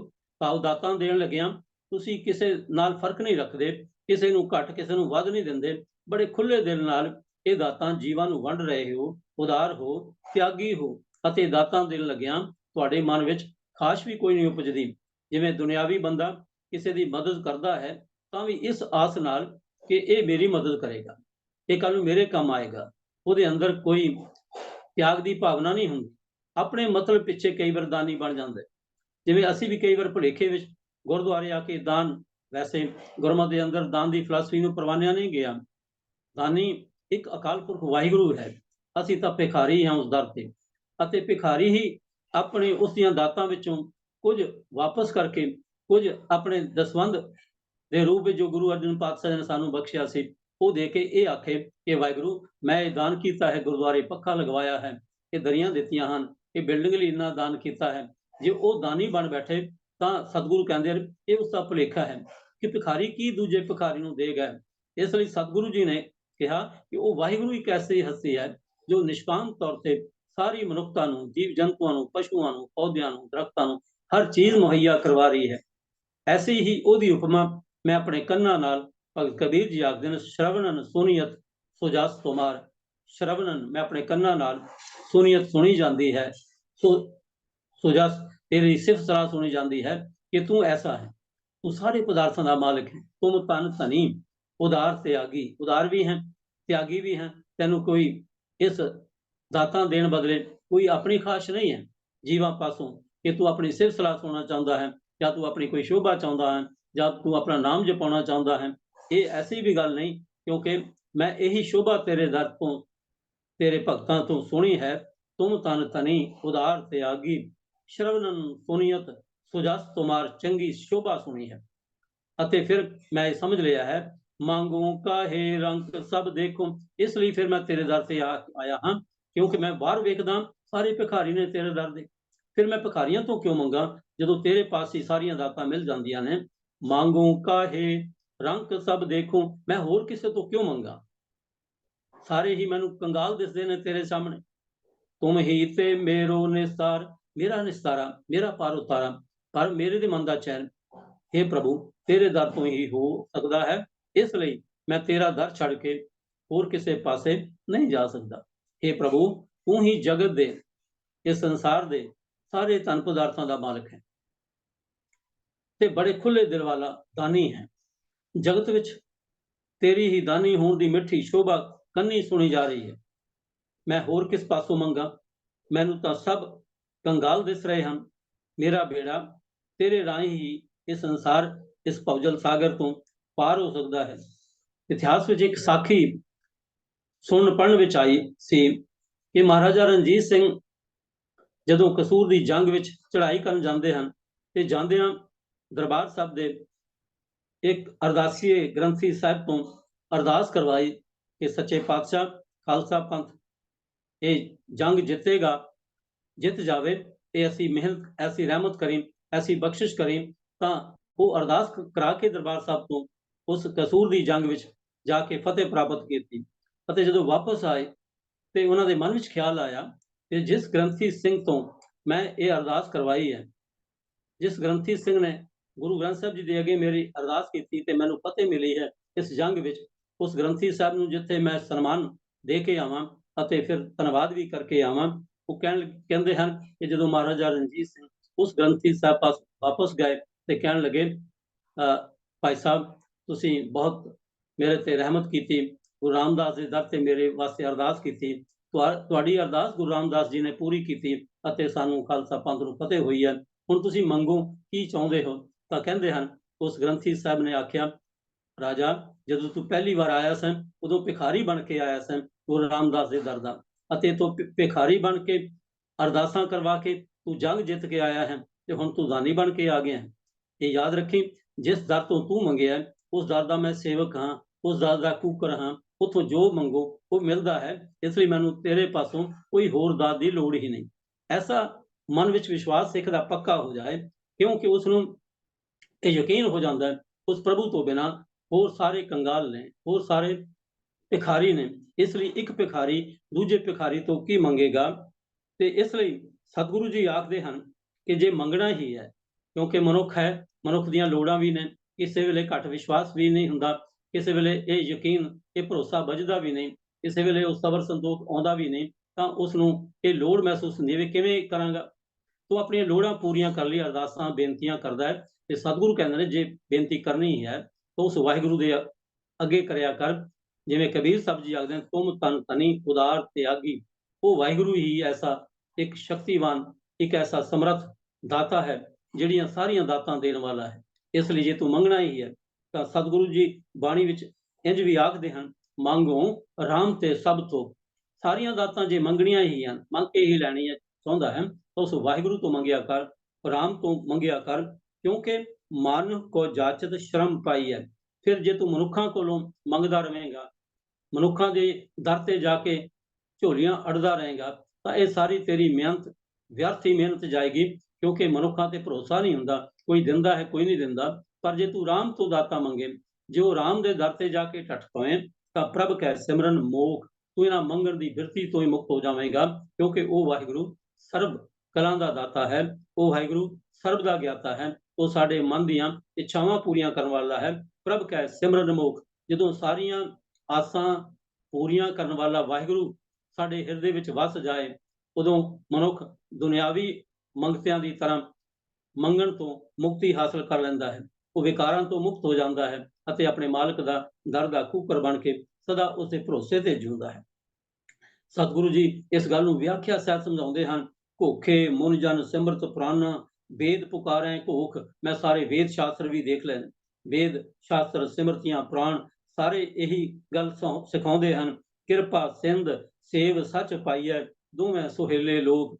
ਉਹ ਵਾਹਿਗੁਰੂ ਅਕਾਲ ਪੁਰਖ ਵਾਹਿਗੁਰੂ ਵੀ ਕਿਰਪਾ ਦਾ ਸਾਗਰ ਹੈ, ਉਹ ਸਭ ਕੁਝ ਦੇਣ ਵਾਲਾ ਹੈ। ਉਹਦੀ ਕਿਰਪਾ ਨਾਲ ਸੱਚ ਪ੍ਰਾਪਤ ਹੁੰਦਾ ਹੈ ਅਤੇ ਮਨੁੱਖ ਦੇ ਦੋਵੇਂ ਲੋਕ, ਇਹ ਲੋਕ ਵੀ ਅਤੇ ਪਰਲੋਕ ਵੀ ਸੁਹੇਲੇ ਹੋ ਜਾਂਦੇ ਹਨ। ਆਨ ਆਚਾਰ ਵਿਵਹਾਰ ਹੈ ਜੇਤੇ, ਬਿਨ ਹਰ ਸਿਮਰਨ ਫੋਕ। ਹੋਰ ਜਿਤਨੇ ਵੀ ਯਤਨ ਨੇ ਕਿ ਉਸ ਵਾਹਿਗੁਰੂ ਦਾ ਦਰ ਛੱਡ ਕੇ ਹੋਰ ਦਰ ਤੇ ਅਰਦਾਸਾਂ ਬੇਨਤੀਆਂ, ਕਦੀ ਕਿਸੇ ਸਾਧ ਦੇ ਡੇਰੇ ਤੇ, ਕਦੀ ਕਿਸੇ ਕਬਰ ਤੇ, ਕਦੀ ਕਿਸੇ ਮੜੀ ਤੇ, ਕਦੀ ਕਿਸੇ ਜਾਦੂ ਟੂਣੇ ਵਾਲੇ ਪਾਸ ਜਾ ਕੇ ਭਟਕਾਂਗੇ ਤੇ ਆਪਣੇ ਜੋ ਕੁਝ ਉੱਥੋਂ ਮਿਲੇਗਾ ਉਹ ਸਾਰਾ ਫੋਕ ਹੀ ਮਿਲੇਗਾ। ਪਰ ਪ੍ਰਭੂ ਦੇ ਸਿਮਰਨ ਦੇ ਸਾਹਮਣੇ ਉਹਨਾਂ ਦਰਾਂ ਤੋਂ ਜੋ ਮਿਲਦਾ ਹੈ ਉਹ ਫੋਕ ਹੀ ਹੈ, ਉਹ ਉਸ ਦਾ ਕੋਈ ਸਾਰ ਨਹੀਂ। ਨਾਨਕ ਜਨਮ ਮਰਨ ਭੈ ਕਾਟੇ, ਮਿਲ ਸਾਧੂ ਬਿਨ ਸੇ ਸ਼ੋਕ। ਇਸ ਲਈ ਇਹ ਭਾਈ, ਜਦੋਂ ਗੁਰੂ ਦੀ ਸੰਗਤ ਵਿੱਚ ਜਾ ਕੇ ਤੂੰ ਇਹ ਜੀਵਨ ਜਾਚ ਸਿੱਖ ਲਵੇਂ, ਤਾਂ ਫਿਰ ਤੇਰੇ ਸਾਰੇ ਸ਼ੋਕ, ਤੇਰੇ ਸਾਰੇ ਗਮ, ਤੇਰੇ ਸਾਰੇ ਦੁੱਖ ਦਰਦ ਮਿਟ ਸਕਦੇ ਹਨ, ਕਿਉਂਕਿ ਤੈਨੂੰ ਇਹ ਸਮਝ ਆ ਗਈ, ਤੁਮ ਹੀ ਤੇ ਮੇਰੋ ਨਿਸਾਰ। ਇਹ ਵਾਹਿਗੁਰੂ ਤੇਰੇ ਤੋਂ ਹੀ ਮੇਰੇ ਜੀਵਨ ਦਾ ਪਾਰ ਉਤਾਰਾ ਹੋ ਸਕਦਾ ਹੈ। ਗੁਰੂ ਸਾਹਿਬ ਨੇ ਬਾਣੀ ਵਿੱਚ ਇਹ ਵੀ ਸਿਖਾਇਆ ਹੈ ਕਿ ਉਹ ਵਾਹਿਗੁਰੂ ਹੁਣ ਹੀ ਨਹੀਂ, ਅੱਜ ਹੀ ਨਹੀਂ, ਸਾਡੇ ਜੀਵਨ ਦੇ ਆਰੰਭ ਤੋਂ ਲੈ ਕੇ ਅੰਤਮ ਸਮੇਂ ਤੱਕ ਸਾਡੀਆਂ ਹਰ ਚੀਜ਼ਾਂ, ਹਰ ਲੋੜਾਂ ਪੂਰੀਆਂ ਕਰਨ ਵਾਲਾ ਹੈ। ਆਦ ਮਦ ਪ੍ਰਭ ਅੰਤ ਸੁਆਮੀ, ਆਪਣਾ ਥਾਟ ਬਣਾਇਆ ਆਪ, ਆਪਣੇ ਸੇਵਕ ਕੀ ਆਪੇ ਰਾਖੈ, ਪ੍ਰਭ ਮੇਰੇ ਕਾ ਵੱਡ ਪ੍ਰਤਾਪ। ਇਹੀ ਉਸ ਵਾਹਿਗੁਰੂ ਦਾ ਵੱਡਾ ਪ੍ਰਤਾਪ ਹੈ, ਇਹ ਉਸ ਵਾਹਿਗੁਰੂ ਦੀ ਵੱਡੀ ਵਡਿਆਈ ਹੈ ਕਿ ਉਹ ਸਭ ਜੀਵਾਂ ਦੀ ਪੈਜ ਰੱਖਣ ਵਾਲਾ ਹੈ। ਗੁਰੂ ਅਰਜਨ ਦੇਵ ਜੀ ਇਸ ਵਿਚਾਰ ਨੂੰ ਆਪਣੇ ਸ਼ਬਦਾਂ ਵਿੱਚ ਇੰਜ ਵਰਣਨ ਕਰਦੇ ਹਨ। ਚਿਤਵੋਂ ਚਿਤਵ ਸਰਬ ਸੁਖ ਪਾਵੋਂ, ਆਗੈ ਭਾਵੋਂ ਕਿ ਨਾ ਪਾਵੋਂ। ਗੁਰੂ ਅਰਜਨ ਪਾਤਸ਼ਾਹ ਜੀ ਕਹਿੰਦੇ ਹਨ ਕਿ ਮੈਂ ਉਸ ਵਾਹਿਗੁਰੂ ਨੂੰ ਇਸ ਲਈ ਆਪਣੇ ਮਨ ਵਿੱਚ ਚਿਤਵਦਾ ਹਾਂ, ਯਾਦ ਕਰਦਾ ਹਾਂ, ਉਹਦਾ ਸਿਮਰਨ ਕਰਦਾ ਹਾਂ ਅਤੇ ਮੈਨੂੰ ਸਾਰੇ ਸੁੱਖ ਮਿਲਦੇ ਹਨ। ਪਰ ਮੈਨੂੰ ਇਹ ਨਹੀਂ ਪਤਾ ਕਿ ਮੇਰਾ ਇਹ ਉਸ ਵਾਹਿਗੁਰੂ ਤੋਂ ਮੰਗਣਾ ਵੀ ਮੇਰਾ ਇਹ ਐਸਾ ਕਰਮ ਉਸ ਨੂੰ ਮੈਂ ਭਾਉਂਦਾ ਹਾਂ ਕਿ ਨਹੀਂ। ਇਸ ਗੱਲ ਦੀ ਮੈਂ ਵਿਸ਼ਵਾਸ ਨਹੀਂ ਕਰਦਾ ਕਿ ਉਹ ਵਾਹਿਗੁਰੂ ਨੂੰ ਕੀ ਚੰਗਾ ਲੱਗਦਾ, ਮੈਨੂੰ ਨਹੀਂ ਪਤਾ। ਪਰ ਮੈਂ ਇੱਕ ਸਮਝ ਗਿਆ ਹਾਂ, ਇੱਕ ਦਾਤਾਰ ਸਗਲ ਹੈ ਜਾਚਕ, ਕਿ ਉਹ ਵਾਹਿਗੁਰੂ ਇੱਕੋ ਇੱਕ ਦਾਤਾ ਹੈ, ਉਹੀ ਦਾਤਾਰ ਹੈ ਅਤੇ ਬਾਕੀ ਸਾਰੇ ਅਸੀਂ ਉਹਦੇ ਦਰ ਦੇ ਜਾਚਕ ਹਾਂ, ਉਸਦੇ ਦਰ ਦੇ ਮੰਗਤੇ ਹਾਂ। ਦੂਸਰ ਕਹਿ ਪੈ ਜਾਵਾਂ, ਇਸ ਲਈ ਵੀ ਮੈਂ ਦੂਸਰਿਆਂ ਪਾਸ ਜਾਵਾਂ ਹੀ ਕਿਉਂ। ਇਸ ਲਈ ਮੈਨੂੰ ਇਹ ਸਮਝ ਆ ਗਈ ਹੈ, ਉਹ ਮੰਗੂ ਆਨ ਲਜਾਵੂੰ। ਇਸ ਲਈ ਮੈਨੂੰ ਸਮਝ ਆ ਗਈ, ਜੇ ਮੈਂ ਦੂਸਰਿਆਂ ਪਾਸੋਂ ਮੰਗਦਾ ਹਾਂ, ਉਸ ਰੱਬ ਨੂੰ ਛੱਡ ਕੇ ਹੋਰ ਪਾਸੋਂ ਮੰਗਦਾ ਹਾਂ, ਤਾਂ ਮੈਨੂੰ ਸ਼ਰਮ ਆਉਂਦੀ ਹੈ ਕਿ ਮੈਂ ਐਸਾ ਦਰ ਛੱਡ ਕੇ, ਐਸੇ ਵਾਹਿਗੁਰੂ ਦਾ ਲੜ ਛੱਡ ਕੇ ਹੋਰ ਦੂਜੇ ਭਿਖਾਰੀਆਂ ਤੋਂ ਹੀ ਮੰਗਣ ਲੱਗ ਪਿਆ ਹਾਂ। ਉਹ ਮੰਗੂ ਆਨ ਲਜਾਵੂੰ, ਮੈਨੂੰ ਲੱਜਾ ਆਉਂਦੀ ਹੈ, ਸ਼ਰਮ ਆਉਂਦੀ ਹੈ, ਕਿਉਂਕਿ ਸਗਲ ਛਤਰਪਤ ਏਕੋ ਠਾਕੁਰ, ਕੌਣ ਸੰਸਰ ਲਾਵੂੰ। ਉਸ ਵਾਹਿਗੁਰੂ ਦੇ ਬਰਾਬਰ ਹੋਰ ਕੋਈ ਸ਼ਕਤੀ ਹੈ ਹੀ ਨਹੀਂ ਜਿਹੜੀ ਮੇਰੇ ਮਨ ਦੀਆਂ ਮੁਰਾਦਾਂ ਪੂਰੀਆਂ ਕਰ ਸਕਦੀ ਹੈ, ਜਿਹੜੀ ਮੇਰੇ ਜੀਵਨ 'ਚ ਮੈਨੂੰ ਵਿਕਾਰਾਂ ਤੋਂ ਪਾਰ ਉਤਾਰਾ ਕਰ ਸਕਦੀ ਹੈ, ਮੇਰੇ ਜੀਵਨ ਦੀਆਂ ਲੋੜਾਂ ਦਾ ਸਾਧਨ ਬਣ ਸਕਦੀ ਹੈ। ਜਦੋਂ ਇਹ ਵਿਸ਼ਵਾਸ ਪੱਕ ਜਾਂਦਾ ਹੈ, ਉਦੋਂ ਉਹ ਫਿਰ ਹਮੇਸ਼ਾ ਉਸਦਾ ਸ਼ੁਕਰਾਨਾ ਕਰਦਾ ਹੈ, ਉਹਦੀਆਂ ਮੰਗਾਂ ਮਿਟ ਜਾਂਦੀਆਂ ਹਨ, ਉਹਦੇ ਅੰਦਰ ਸਬਰ ਸੰਤੋਖ ਆ ਜਾਂਦਾ ਹੈ, ਕਿਉਂਕਿ ਬਿਨਾਂ ਸੰਤੋਖ ਤਾਂ ਕੋਈ ਮਨੁੱਖ ਰੱਜਦਾ ਹੀ ਨਹੀਂ। ਇੱਕ ਸੂਫੀ ਕਹਾਣੀ ਮੈਂ ਪੜ੍ਹਦਾ ਸਾਂ, ਉਸ ਵਿੱਚ ਬੜੀ ਸੁੰਦਰ ਗੱਲ ਉਸ ਕਹਾਣੀ ਵਿੱਚ ਵਰਣਨ ਕੀਤੀ ਗਈ, ਇਸ ਨਾਲ ਮਿਲਦੀ ਕਿ ਇੱਕ ਕੁਜਿਆ ਫਕੀਰ ਹੈ, ਜਿਸ ਬਾਰੇ ਆਮ ਪ੍ਰਚਲਿਤ ਹੈ ਕਿ ਇਸ ਦੀ ਰੱਬ ਦੇ ਦਰ ਤੇ ਸੁਣੀ ਜਾਂਦੀ। ਇੱਕ ਪੁੱਜਿਆ ਫਕੀਰ ਹੈ ਜਿਸ ਦੀ ਪਹੁੰਚ ਰੱਬ ਤੱਕ ਹੈ। ਇੱਕ ਆਮ ਰੱਬ ਦਾ ਭਗਤ ਹੈ ਜੋ ਹਮੇਸ਼ਾ ਰੱਬ ਦੇ ਸ਼ੁਕਰਾਨੇ ਵਿੱਚ ਰਹਿੰਦਾ ਹੈ। ਅਤੇ ਤੀਸਰਾ ਇੱਕ ਗਰੀਬ ਕੰਗਾਲ ਫਟੇ ਪੁਰਾਣੇ ਚੀਥੜਿਆਂ ਵਿੱਚ ਰੱਬ ਨੂੰ ਹਮੇਸ਼ਾ ਉਲਾਮੇ ਦੇਣ ਵਾਲਾ ਮਨੁੱਖ ਵੀ ਹੈ। ਉਹ ਫਕੀਰ ਜਿਸ ਦੀ ਪਹੁੰਚ ਰੱਬ ਤੱਕ ਕਹੀ ਜਾਂਦੀ ਸੀ, ਉਹ ਰਸਤੇ ਵਿੱਚ ਜਾ ਰਿਹਾ ਹੈ, ਰਾਹ ਵਿੱਚ ਜਾ ਰਿਹਾ ਹੈ, ਤੇ ਅੱਗੇ ਇੱਕ ਬੰਦਾ, ਇੱਕ ਸੂਫੀ ਸੰਤ ਨਮਾਜ਼ ਪੜ੍ਹ ਰਿਹਾ ਹੈ। ਨਮਾਜ਼ ਪੜ੍ਹਦਿਆਂ ਉਸ ਵਾਹਿਗੁਰੂ ਦੇ ਸ਼ੁਕਰਾਨੇ ਵਿੱਚ ਜੁੜਿਆ ਹੋਇਆ, ਅਤੇ ਜਦੋਂ ਉਸ ਫਕੀਰ ਨੂੰ ਵੇਖਿਆ ਕਿ ਇਹ ਸ਼ੁਕਰਾਨਾ ਕਰ ਰਿਹਾ, ਇਹ ਵਾਹਿਗੁਰੂ ਦਾ ਸ਼ੁਕਰ ਕਰ ਰਿਹਾ, ਕਹਿਣ ਲੱਗਾ, ਭਗਤਾ ਤੂੰ ਉਸ ਰੱਬ ਦਾ ਸ਼ੁਕਰਾਨਾ ਕਰ ਰਿਹਾ, ਖੁਦਾ ਦੀ ਬੰਦਗੀ ਕਰ ਰਿਹਾ, ਮੈਂ ਰੱਬ ਕੋਲ ਚੱਲਿਆ ਹਾਂ। ਤੇ ਉਹ ਫਕੀਰ ਕਹਿਣ ਲੱਗਾ, ਮੈਨੂੰ ਪਤਾ ਲੱਗਾ ਕਿ ਤੁਹਾਡੀ ਰੱਬ ਨਾਲ ਗੱਲਬਾਤ ਹੁੰਦੀ ਹੈ, ਤੁਸੀਂ ਜਾ ਹੀ ਰਹੇ ਹੋ ਰੱਬ ਕੋਲ, ਤਾਂ ਮੇਰੇ ਲਈ ਵੀ ਮੇਰਾ ਸੁਨੇਹਾ ਵੀ ਦੇ ਦੇਣਾ। ਉਹ ਕਹਿਣ ਲੱਗੇ, ਠੀਕ ਹੈ, ਕੀ ਮੰਗਣਾ ਚਾਹੁੰਦਾ ਉਸ ਖੁਦਾ ਪਾਸੋਂ? ਤਾਂ ਉਹ ਭਗਤ ਜੋ ਨਮਾਜ਼ ਵਿੱਚ ਜੁੜਿਆ ਹੋਇਆ ਸੀ, ਕਹਿਣ ਲੱਗਾ, ਰੱਬ ਨੂੰ ਜਾ ਕੇ ਕਹਿਣਾ, ਹੁਣ ਦੇਣਾ ਬੰਦ ਕਰ ਦੇ, ਬਹੁਤ ਸਾਰੀਆਂ ਤੂੰ ਦਿੱਤੀਆਂ ਨੇ, ਤੇਰਾ ਬਹੁਤ ਬਹੁਤ ਸ਼ੁਕਰਾਨਾ ਹੈ, ਹੁਣ ਹੋਰ ਦੇਣਾ ਬੰਦ ਕਰ ਦੇ। ਕਹਿਣ ਲੱਗਾ, ਕਮਾਲ ਹੈ, ਰੱਬ ਤੋਂ ਲੋਕੀ ਦਾਤਾਂ ਮੰਗਦੇ ਨੇ, ਤੂੰ ਇਹ ਅਰਦਾਸ ਕਰ ਰਿਹਾ ਹੈ ਕਿ ਹੁਣ ਹੋਰ ਦੇਣਾ ਬੰਦ ਕਰ ਦੇ।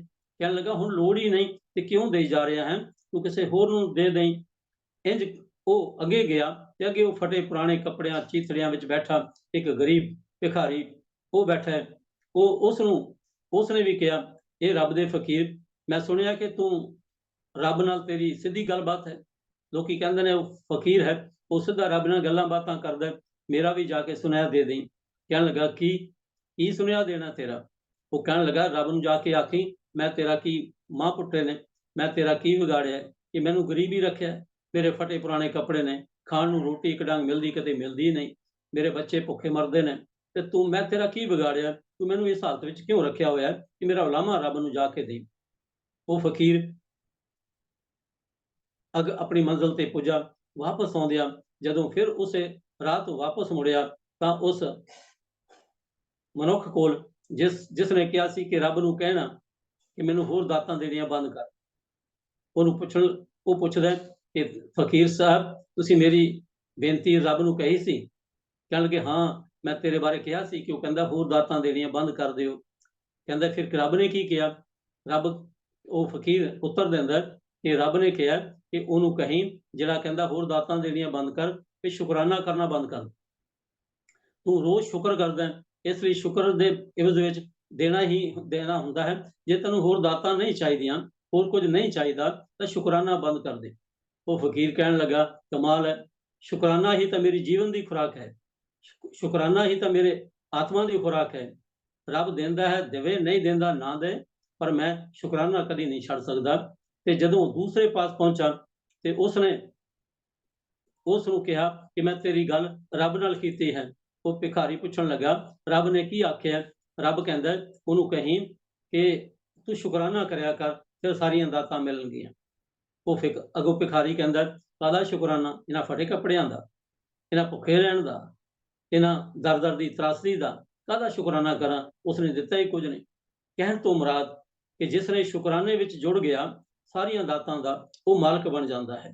ਇਸ ਲਈ ਉਹਨੂੰ ਵਿਸ਼ਵਾਸ ਹੋ ਜਾਂਦਾ ਹੈ ਕਿ ਦੁਨੀਆ ਵਿੱਚ ਮੰਗਣ ਦੀ ਬਜਾਏ ਉਸ ਵਾਹਿਗੁਰੂ ਦੇ ਦਰ ਤੇ ਆ ਜਾਈਏ, ਕਿਉਂਕਿ ਉਹੀ ਤੋਂ ਮੁਤਾਨ ਧਨੀ ਉਦਾਰ ਤਿਆਗੀ, ਉਹ ਵਾਹਿਗੁਰੂ ਹੀ ਸਾਰੇ ਦੁਨਿਆਵੀ ਪਦਾਰਥਾਂ ਦਾ ਮਾਲਕ ਹੈ, ਅਤੇ ਉਸੇ ਵਾਹਿਗੁਰੂ ਤੋਂ ਹੀ ਜੀਵਨ ਦਾ ਪਾਰ ਉਤਾਰਾ ਹੋਣਾ ਹੈ।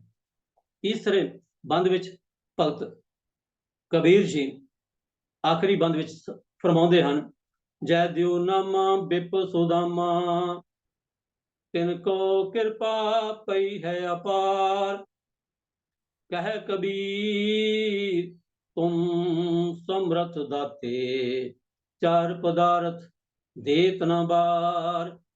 ਪਰ ਕਬੀਰ ਜੀ ਆਖਦੇ ਨੇ, ਹੇ ਪ੍ਰਭੂ, ਹੇ ਵਾਹਿਗੁਰੂ, ਹੁਣ ਤੇਰੇ ਦਰ ਤੇ ਆਇਆ ਹਾਂ, ਕਿਉਂ ਆਇਆ ਹਾਂ, ਕਿਸ ਨੂੰ ਸੁਣ ਕੇ ਆਇਆ ਹਾਂ? ਹੇ ਪ੍ਰਭੂ, ਮੈਂ ਸੁਣਿਆ ਕਿ ਤੂੰ ਜੈਦੇਵ ਦੀ ਲਾਜ ਪਤ ਵੀ ਤੂੰ ਹੀ ਰੱਖਣ ਵਾਲਾ ਸੀ। ਜੈਦੇਵ ਜੀ ਵੀ ਉਹ ਭਗਤੀ ਕਰਨ ਵਾਲੇ ਇੱਕ ਪੂਰਨ ਮਨੁੱਖ ਸਨ, ਜਿਨ੍ਹਾਂ ਦੇ ਦੋ ਸ਼ਬਦ ਗੁਰੂ ਗ੍ਰੰਥ ਸਾਹਿਬ ਜੀ ਵੀ ਹਨ। ਮੈਂ ਸੁਣਿਆ ਕਿ ਨਾਮਦੇਵੀ ਵੀ ਤੇਰੀ ਭਗਤੀ ਕਰਦਾ ਹੈ, ਤੇਰੀ ਭਗਤੀ ਨਾਲ, ਤੇਰੇ ਸਿਮਰਨ ਨਾਲ ਉਹ ਵੀ ਲੱਖਾਂ ਦਾ ਬਣ ਗਿਆ ਹੈ, ਲੱਖਾਂ ਗੁਣਾਂ ਦਾ ਮਾਲਕ ਬਣਿਆ ਹੈ। ਮੈਂ ਸੁਣਿਆ ਇੱਕ ਗਰੀਬ ਬ੍ਰਾਹਮਣ ਵੀ ਜਦੋਂ ਮਨ ਵਿੱਚ ਉਸ ਵਾਹਿਗੁਰੂ ਤੇ ਭਰੋਸਾ ਰੱਖਦਾ, ਉਸ ਦੀਆਂ ਸਾਰੀਆਂ ਦਾਤਾਂ ਕ੍ਰਿਸ਼ਨ ਦੇ ਰਾਹੀਂ ਪੂਰੀਆਂ ਹੋ ਜਾਂਦੀਆਂ ਨੇ। ਇਹਨਾਂ ਉੱਤੇ ਤੇਰੀ ਹੀ ਬੇਅੰਤ ਕਿਰਪਾ ਹੋਈ ਹੈ ਵਾਹਿਗੁਰੂ। ਇਹ ਸੁਣ ਕੇ ਕਬੀਰ ਜੀ ਆਖਦੇ ਹਨ ਕਿ ਪ੍ਰਭੂ, ਤੂੰ ਸਭਨਾਂ ਨੂੰ ਦਾਤਾਂ ਦੇਣ ਯੋਗਾ ਦਾਤਾਰ ਹੈ।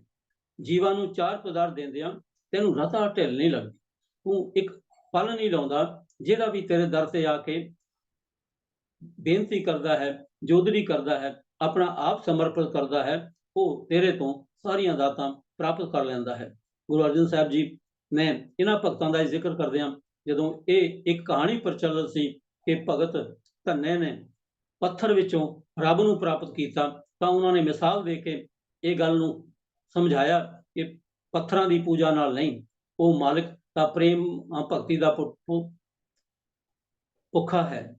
ਗੁਰੂ ਗੋਬਿੰਦ ਸਿੰਘ ਮਹਾਰਾਜ ਵੀ ਇਸ ਗੱਲ ਨੂੰ ਆਖਦੇ ਨੇ, ਕਾਹੂ ਲੈ ਪਾਹਨ ਪੂਜ ਧਰਿਓ ਸਿਰ, ਕਾਹੂ ਲੈ ਲਿੰਗ ਗਰੇ ਲਟਕਾਇਓ, ਕਾਹੂ ਲਖਿਓ हर अवाची दिशा में, कहूँ पछा को शीस नवायो, कहूँ भूतान को पूजत है पशु, कहूँ मृतान को पूजन तायो, पर ये सारे पूर क्रिया उर्जो सब ही जग, श्री भगवान को भेद न पायो। उस भगवान की प्राप्ति इन्हां कर्म कांडां विच नहीं, वो तां प्रेमा भगती नाल मिलदा है। किवें धन्ने नूं परमात्मा ने उहदी खाश पूरी कीती, किवें धन्ने भगत नूं ये समझ आ गई, ਤਾਂ ਗੁਰੂ ਅਰਜਨ ਦੇਵ ਜੀ ਮਹਾਰਾਜ ਨੇ ਸ਼ਾਦੀ ਭਰ ਕੇ ਭਗਤ ਕਬੀਰ ਜੀ ਦੇ ਇਸੇ ਸਮਰੱਥੀ ਇਸੇ ਸਿਧਾਂਤ ਦੀ ਪ੍ਰੋੜਤਾ ਕੀਤੀ ਹੈ ਕਿ ਉਸ ਨੇ ਵੇਖਿਆ ਕਿ ਗੋਬਿੰਦ ਗੋਬਿੰਦ ਗੋਬਿੰਦ ਸੰਗ ਨਾਮ ਦਿਓ ਮਨ ਲੀਣਾ। ਉਸ ਨੇ ਗੋਬਿੰਦ ਦੀ ਭਗਤੀ ਕੀਤੀ। ਆੜ ਧਾਮ ਕੋ ਚੀਪਰੋ ਹੋਇਓ ਲਾਖੀਣਾ, ਬੁੰਨਾ ਤੰਨਾ ਤਿਆਗ ਕੇ ਪ੍ਰੀਤ ਚਰਨ ਕਬੀਰਾ। ਤੇ ਭਗਤ ਕਬੀਰ ਜੀ ਨੇ ਵੇ ਦੁਨੀਆ ਦੀ ਦਾਤਾਂ ਤੋਂ ਉੱਪਰ ਉੱਠ ਕੇ ਉਸ ਵਾਹਿਗੁਰੂ ਨਾਲ ਪ੍ਰੀਤ ਪਾਈ ਅਤੇ ਨੀਚ ਕੁਲਾ ਜੁਲਾਹਰਾ ਭਇਓ ਗੁਣੀ ਗਹੀਰਾ। ਰਵਿਦਾਸ ਢਵੰਤਾ ਢੋਰ ਨੀਤ ਤਿੰਨ ਤਿਆਗੀ ਮਾਇਆ। ਰਵਿਦਾਸ ਜੀ ਵੀ ਆਪਣੀ ਕਿਰਤਕਾਰ ਜੋ ਕਿ ਮੋਏ ਡੰਗਰ ਢੋਣ ਦੀ ਕਰਿਆ ਕਰਦੇ ਸਨ, ਉਸ ਦੇ ਅੰਦਰੋਂ ਹੀ ਉਹਦੀ ਰੋਜ਼ੀ ਰੋਟੀ ਚੱਲਦੀ ਸੀ। ਪਰ ਉਸ ਰੋਜ਼ੀ ਰੋਟੀ ਤੋਂ ਉੱਪਰ ਉੱਠ ਕੇ ਉਹਨਾਂ ਨੇ ਵੀ ਜਦੋਂ ਵਾਹਿਗੁਰੂ ਇਸ ਮਾਇਆ ਦੇ ਪ੍ਰਭਾਵ ਤੋਂ ਉੱਪਰ ਉੱਠ ਕੇ ਉਸ ਵਾਹਿਗੁਰੂ ਦੀ ਪ੍ਰੇਮਾ ਭਗਤੀ ਕੀਤੀ। ਪ੍ਰਗਟ ਹੋਆ ਸਾਧ ਸੰਗ ਹਰ ਦਰਸ਼ਨ ਪਾਇਆ। ਇਵੇਂ ਹੀ ਸੈਣ ਨਾਈ ਬੁਤਕਾਰੀਆ, ਉਹ ਘਰ ਘਰ ਸੁਣਿਆ ਬੁੱਤੀਆਂ ਢੋਣ ਵਾਲਾ, ਘਰ ਘਰ ਸੁਨੇਹੇ ਪਹੁੰਚਾਉਣ ਵਾਲਾ ਸੈਣ ਨਾਈ, ਉਸ ਦੀ ਵੀ ਸ਼ੋਭਾ ਸਾਰੇ ਸੰਸਾਰ ਵਿੱਚ ਫੈਲ ਗਈ। ਘਰ ਘਰ ਵਿੱਚ ਉਹਦੇ ਚਰਚੇ ਹੋਣ ਲੱਗੇ। ਕਿਵੇਂ? ਹਿਰਦੇ ਵਸਿਆ ਪਾਰ ਬ੍ਰਹਮ ਭਗਤਾਂ ਮੈਂ ਗਣਿਆ। ਉਹਨੂੰ ਵੀ ਭਗਤ ਭਗਤ ਕਰਕੇ ਲੋਕੀ ਜਾਣ ਕਰਨ ਲੱਗ ਪਏ। ਇਹਨਾਂ ਸਾਰਿਆਂ ਭਗਤਾਂ ਦੀਆਂ ਜੀਵਨੀਆਂ ਪੜ੍ਹ ਕੇ, ਇਹਨਾਂ ਸਾਰੇ ਭਗਤਾਂ ਦਾ ਜੀਵਨ ਪੜ੍ਹ ਕੇ ਉਹਨਾਂ ਦੇ ਅੰਦਰ ਵੀ ਪ੍ਰੇਮ ਉਪਜਿਆ। ਕਿਸ ਦੇ ਅੰਦਰ? ਭਗਤ ਧੰਨੇ ਦੇ ਅੰਦਰ ਵੀ। ਇਹ ਬਿਦ ਸੁਣ ਕੇ ਜੱਟ ਰੂ ਉੱਠ ਭਗਤੀ ਲਾਗਾ, ਮਿਲੇ ਪ੍ਰਤੱਖ ਗੋਸਾਈਆਂ ਧੰਨਾ ਵਡ ਭਾਗਾ। ਇਵੇਂ ਇਹਨਾਂ ਭਗਤਾਂ ਦੀ ਜੀਵਨੀ ਤੋਂ ਜਿਵੇਂ ਭਗਤ ਕਬੀਰ ਜੀ ਆਖਦੇ ਹਨ, ਜੈ ਦੇਵ ਜੀ, ਨਾਮਦੇਵ ਜੀ ਅਤੇ ਉਸ ਬ੍ਰਾਹਮਣ ਗਰੀਬ ਸੁਦਾਮਾ, ਉਹਨਾਂ ਦੇ ਉੱਪਰ ਜਦੋਂ ਵਾਹਿਗੁਰੂ ਦੀ ਕਿਰਪਾ ਹੁੰਦੀ ਹੈ, ਉਹ ਵੀ ਉਸ ਸਮਰਥ ਦਾਤੇ ਕੋਲੋਂ, ਉਹ ਸਾਰੀਆਂ ਦਾਤਾਂ ਦੇਣ ਵਾਲੇ ਵਾਹਿਗੁਰੂ ਕੋ ਕਬੀਰ ਆਖਦਾ ਹੈ, ਚਾਰ ਪਦਾਰਥ ਦੇਤ ਨਾ ਮਾਰ। ਫਿਰ ਉਹਨੂੰ ਪਦਾਰਥ ਦੇਣ ਲੱਗਿਆ ਕੋਈ ਢਿੱਲ ਨਹੀਂ ਲੱਗਦੀ। ਚਾਰ ਪਦਾਰਥ ਜੇ ਕੋ ਮੰਗੈ, ਸਾਧ ਜਨਾ ਕੀ ਸੇਵਾ ਲੱਗੈ। ਗੁਰਸਿੱਖ ਨੂੰ ਇਹ ਜੀਵਨ ਦਾ ਉਪਦੇਸ਼ ਕਿ ਉਸਨੇ ਨਾਮ ਜਪਣਾ, ਵੰਡ ਕੇ ਛਕਣਾ ਤੇ ਕਿਰਤ ਕਰਨੀ ਹੈ। ਨਾਮ ਜਪਣਾ ਤੇ ਸਾਰੇ ਸੰਸਾਰ ਦੀ ਸੇਵਾ ਦੇ ਕਾਰਜ ਕਰਨੇ ਨੇ। ਐਸਾ ਕਰਦਿਆਂ ਸਾਰੀਆਂ ਦਾਤਾਂ ਦਾ ਉਹ ਮਾਲਕ ਬਣ ਜਾਂਦਾ ਹੈ ਅਤੇ ਉਹਦੇ ਮਨ ਵਿੱਚ ਸਬਰ ਸੰਤੋਖ ਦੀ ਐਸੀ ਪੂੰਜੀ ਵਸ ਜਾਂਦੀ ਹੈ ਕਿ ਉਹ ਦੁਨੀਆ ਦਾ ਬਾਦਸ਼ਾਹ ਬਣ ਜਾਂਦਾ ਹੈ। ਉਹ ਭਿਖਾਰੀ ਨਹੀਂ ਰਹਿੰਦਾ ਕਿ ਫਿਰ ਸੱਚੇ ਮਾਲਕ ਦਾ ਪੁੱਤਰ ਬਣ ਕੇ ਉਸੇ ਦਾ ਹੀ ਰੂਪ ਹੋ ਜਾਂਦਾ ਹੈ। ਇਹੀ ਅਰਦਾਸ ਵਿੱਚ ਵੀ ਅਸੀਂ ਜੋ ਪੜ੍ਹਦੇ ਹਾਂ, ਸਾਰੇ ਦਰ ਛੱਡ ਕੇ ਉਸ ਦਰ ਤੇ ਆ ਜਾਈਏ ਅਤੇ ਉਹਦੇ ਦਾਸ ਬਣ ਜਾਈਏ, ਤਾਂ ਉਹ ਬਾਂਹ ਦੀ ਪਕੜ ਕੇ ਸਾਡੀ ਲਾਜ ਰੱਖ ਲੈਂਦਾ ਹੈ। हे ਪ੍ਰਭੂ, ਤੂੰ ਐਸਾ ਦਾਤਾ ਹੈ ਕਿ ਤੇਰੇ ਦਰ ਤੇ ਕੋਈ ਖਾਲੀ ਨਹੀਂ ਜਾਂਦਾ। ਤੇਰੇ ਖਜ਼ਾਨੇ ਹਮੇਸ਼ਾ ਹਰ ਵਕਤ ਭਰੇ ਰਹਿੰਦੇ ਹਨ। ਤੂੰ ਸਭ ਜੀਵਾਂ ਨੂੰ ਸਭਰੀਆਂ ਦਾਤਾਂ ਦੇਣ ਵਾਲਾ ਹੈ। ਸਭ ਜਿਹੜੇ ਤੈਨੂੰ ਯਾਦ ਕਰਦੇ ਹਨ ਉਹਨਾਂ ਨੂੰ ਵੀ, ਜਿਹੜੇ ਤੈਨੂੰ ਨਹੀਂ ਯਾਦ ਕਰਦੇ ਤੂੰ ਉਹਨਾਂ ਨੂੰ ਵੀ, ਕਿਉਂ ਤੇ ਸੰਸਾਰ ਇਹ ਰਚਨਾ ਤੂੰ ਆਪ ਹੀ ਸਾਜੀ ਹੈ ਅਤੇ ਸਾਰਿਆਂ ਜੀਆਂ ਦੀ ਤੂੰ ਆਪ ਹੀ ਲਾਜਪਤ ਰੱਖਣ ਵਾਲਾ ਹੈ। ਕਿਸੇ ਨੂੰ ਭੁੱਖਾ ਨਹੀਂ ਰੱਖਦਾ। ਸਵਈਆਂ ਵਿੱਚ ਅਸੀਂ ਪੜ੍ਹਦੇ ਹਾਂ, ਦੀਨਨ ਕੀ ਪ੍ਰਤਪਾਲ ਕਰੈ ਨਿਤ, ਸੰਤੋ ਬਾਰ ਗਨੀਮਨ ਗਾਰੈ, ਪਛ ਪਸ਼ੂ ਨਗ ਨਾਗ ਨਰਾਧ, ਸਰਬ समय सब को प्रतपारै, पोखत है जल में थल में पल में, कल के नहीं कर्म विचारै।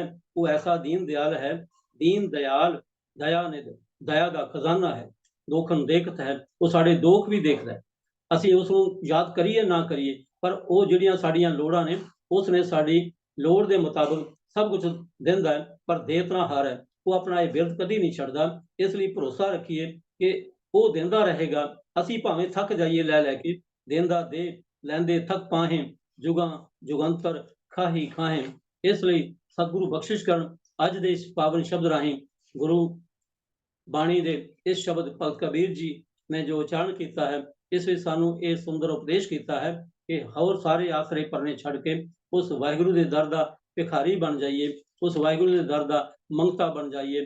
ਜਿਵੇਂ ਭਗਤ ਧੰਨਾ ਜੀ ਨੇ ਆਖਿਆ, ਗੋਪਾਲ ਤੇਰਾ ਆਰਤਾ ਜੋ ਜਨ ਤੁਮਰੀ ਭਗਤ ਕਰਨ ਤੇ ਤਿਨ ਕੇ ਕਾਜ ਸਵਾਰਥਾ। दाल सीधा मांगू कियो हमरा खुशी करैनत जियो, परियां छादन नीका अनाज मंगू सत सीका, गौ भैंस मंगू लावेरी, एक ताजन पुरी चंगेरी, घर की गीहन चंगी जन धन्ना लेवै मंगी। गोपाल तेरा आरता, जिथे मैं ये दुनियावी दाता मंगदा हां उत्थे वाहिगुरू भगत कबीर जी आखदे हन, मैं तेरे दर तो ये दात भी मंगदा हां कि मैनू तेरे दर तो ये नाम दी दात मिल जाए। ये नाम दी दात तेरे दर तो ही प्राप्त होंदी है। इसलिए गुरसिख दा अव्वल फर्ज ये है कि वो सतगुरु के दर से आके यही बेनती करे कि मांगो काहे रंग सब देखो, मैं तेरे दर तो यही दात मंगदा हां। मांगना मांगण नीका हर जस गुर ते मांगना। सदा उस परमात्मा दे सिर्फ सलाह दा ये खजाना मंगीए। वो वाहिगुरू अपने गुणां दा, क्योंकि वाहिगुरू है ही गुणा संपन्न, वो एक ओंकार तो लैके गुर प्रसाद तक दे जिहड़े गुण हन उन्हां दा मजमू वो अकाल पुरख वाहिगुरू सच स्वरूप होके साडे अंग संग वसदा है, साडे अंदर है, साडे बाहर है, घट घट दे अंदर वो रम रहा है। ऐसे वाहिगुरू दा दर छड्ड के होर किस पासे भटकीए। इसलिए जे ये जीवन जाच साडे झोली विच पै जाए तां असीं सारे दुनिया दे बादशाह बन सकदे हां, क्योंकि सतगुरु जी दा हुक्म है, जिस नूं बख्शे सिफत सलाह नानक पातशाही पातशाह, वो पातशाहां दा पातशाह बन जांदा है। सतगुरु बख्शिश करन भगत कबीर जी दे ये वचन साडी झोली विच पै जाण। दर मन दे ठांडे दरबार तुझ बिन सुरत करै ओ मेरी, दर्शन दीजै खोल किवाड़। वाहिगुरू अपने किवाड़ खोल के साडी सुरत नूं खोल लवे, साडी सुरत विच अपने चरनां दे जो रोशनी है वो पा देवे, ताकि असीं उस वाहिगुरू दे इस चानण विच, उस वाहिगुरू दे प्यार विच मगन होके अपने जीवन नूं सफल कर सकीए। इतनियां को बेनतियां प्रवान करना, होईयां भुलां दी खिमा जी। फतेह बुलाओ। वाहिगुरू जी का खालसा, वाहिगुरू जी की फतेह।